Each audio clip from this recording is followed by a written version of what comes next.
Member for Brantford-Brant. Thank you, Speaker. My question is for the Minister of Tourism, Culture and Sport. As the MPP for Brantford-Brant, I have always been proud to champion participation in sport in the communities that I represent. Sports contributes to better health, community pride, and a stronger economy. However, I am deeply concerned to know that according to Ontario Soccer's CEO, the province is losing referees at an alarming rate. This decline in numbers is due to the increasing prevalence of abuse towards referees. To address this serious situation, I understand that Ontario Soccer is launching a body camera pilot project for soccer referees. Speaker, can the Minister please share his response to this initiative being introduced by Ontario Soccer? Thank you. Minister of Tourism, Culture and Sport. Mr. Speaker, before I get to that, I'd also like to thank Mr. Decker for his service, and many years from now, when my grandkids point to that picture and say, "There's Papa, but who's the other guy?" I'll simply say, he's the other guy who made a big difference in my life. Thank you. And to the member from Brantford-Brant, thank you for what you do in sport and recreation in your community. It doesn't just stay with youth, it's all across the board, because that helps our health care down the road. To answer the question directly, I went, really?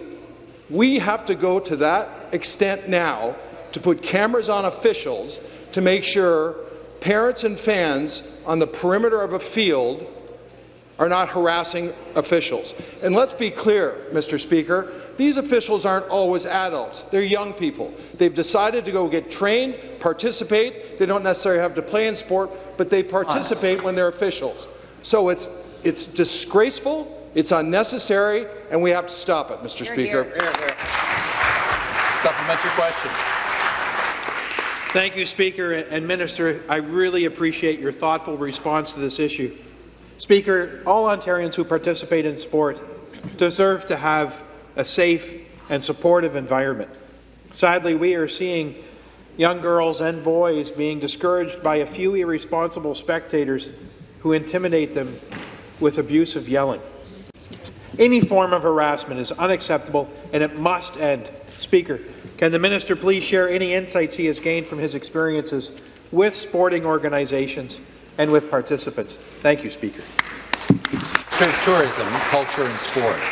Speaker, and again, thanks for the question. This may sound strange, and I've been very fortunate to be on sidelines and behind benches in sport, in minor sport, for a number of years, and I have some great friends as a result of participating in sport, not because of the players and the parents, but because of the officials.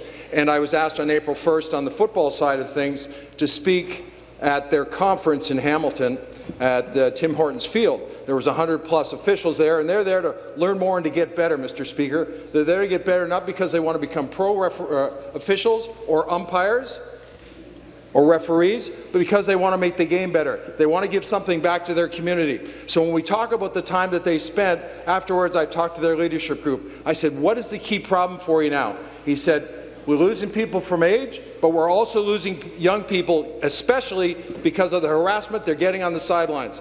Let me be clear, the culture of sport has to change, and we can all affect it in a positive way, because here's the statement. Without officials, there are no games. Response?